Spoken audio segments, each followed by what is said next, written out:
وانه بشکدا قران لفی زبر الاولین خامخاو په کتابونو لومبنو کې، یعنی د دې تذکرہ مخکینی کتابونو کې وا. اولم یکل لهم آیا او نشت دوی د پار آیتن یو نخا ای یعلمه دا چې او پی جنیدا علماء بنی اسرائیل عالمان د بنی اسرائیلو.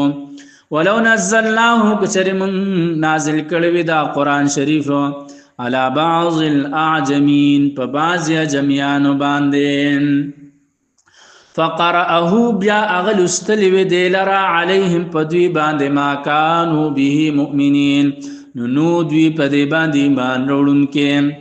کذالک هم دغشان سلکناه دنکم دیلرا سلکناه دنکړی دم د خبر لرا، یعنی اچولی دم د خبر لرا فی قلوب المجرمین پزړونو د مجرمانو کې دا انکار د قران نه، انکار آسمانی کتابونو نه.